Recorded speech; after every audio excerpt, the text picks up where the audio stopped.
He got. Yeah, he did. And then he got a pardon though. And then he got pardoned. Do you see this resulting in something like that, where eventually we got this fuck nigga over here like locked up 23-1, and then basically once we get the regime change, we kind of let him out, but basically he's finished. He's washed after that. It's not like we want to necessarily kill him. We just need him out of power.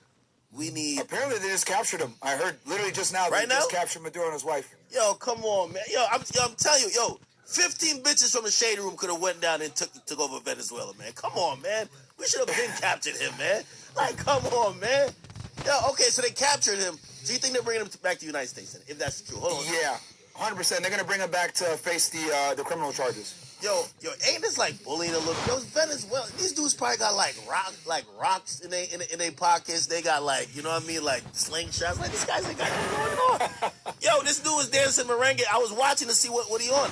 I seen one gun, 5 soldiers. Like, come on, man. Yo, pass me the gun. Like, come on, what they got going on over there? Yeah, he was arming all of his civilians too, but I guess that didn't work out, man. They got him in there quick. Really? The 2.5 hour war, it looks like niggas got him already. Shit, drop a bomb and destabilize the whole thing. Wait, so this is breaking news. They caught this guy.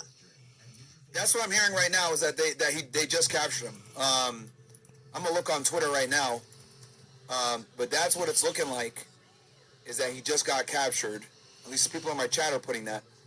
Because I literally just went live now. Okay. Is Sky News credible? It says, breaking, the U.S. has captured the Venezuela leader, Maduro. Yep, Trump just put it out. He just put it out. The United States of America successfully carried out a large-scale strike against Venezuela and its leader, President Nicolas Maduro, who has been, along with his wife, captured and flown out of the country. This operation was done in conjunction with U.S. law enforcement. Details to follow. There will be a news conference later today at 11 a.m. at Mar-a-Lago. Thank you for your attention to this matter, President Donald Trump. So, they got him. So, Yo, are we like some bullies?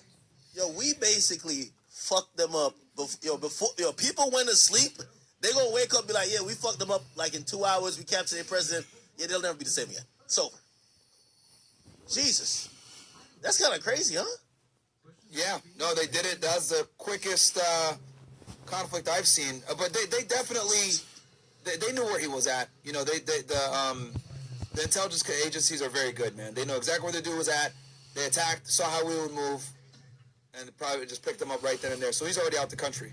Okay, how does that do with the relationship between countries, right? Because, like, we literally have now grabbed one of their leaders, whether we recognize them or not, where we've taken them out of their country, and I guess they're going to be going through our court of law and in our jurisdiction. But how do we deal with Venezuela after that, when basically we just told them, fuck you. We've not only dropped bombs on you, we've taken your leader.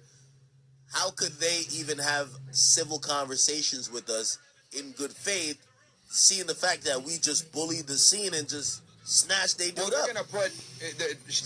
basically, Venezuela's going to be like Ukraine. We're going to put a puppet, leader in there, that Machado chick that lost the election. She's far more favorable to U.S. foreign interests as well as Israel.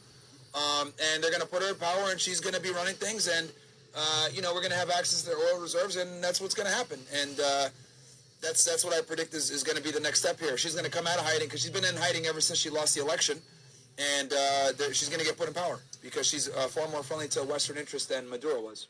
Hey, I got to be honest, man. Venezuela let me down, man. This was pathetic. 2 hours, at least the dudes in O Block. The dudes in O Block at least was like, listen, they send the feds here. We're going to put up a little bit of a resistance. 2 hours, the whole shit is over. This is crazy. This is crazy. Like, yo. Yeah, that's crazy. No, it is, man. Trump gonna be at Mar-a-Lago tomorrow. He don't even have the decency to say, I'm gonna address this from the Oval Office. I'm at my vacation spot sipping mimosas. We're gonna tell you how we just took over Venezuela, man. Hey, important question. Do you think the passport bro economy is fucked up? Because I heard Venezuela was one of the spots too. That with Colombia, that's where the passport bros was going to get their shit right. Now that we've bombed the fuck out of them, took their leader, do you think that, would you advise an American to go anywhere in that region right now to fucking vacation? Venezuela, definitely not. Your money will go far, but I would not suggest people go over there. A lot of people are leaving Colombia too now, bro. A lot of people are getting out of Medellin. Why? Because the thing is like the secret's kind of out. So like 10, 15 years ago, nobody knew about Colombian going there, right? Like it was kind of a best kept secret in the dating world. But now everybody knows. So like, you know, a lot of these guys are like, yo, there's too many expatriates here. It's messing things up. I'm out of here. So they're going to other places. They're going to Southeast Asia.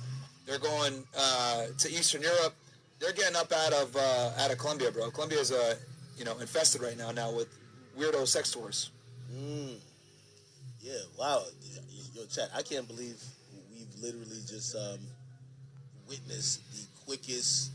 I was worried about like this being like a long scale war, but I was like, what the hell? Like, these guys don't got they got them. You own a gun, then under a new Fair Gun Alliance, you can get an entire gun owner's kit worth hundreds, including a premium Pelican gun vault, a survival kit. That big dick around. Like, yo, listen. You motherfuckers over there in Palestine and you motherfuckers over there in Israel, both of you sit your bitch ass down. This was gonna go on. The U.S. is saying this, and you both gonna live with it, or else we gonna beat both y'all asses. Why don't we do that?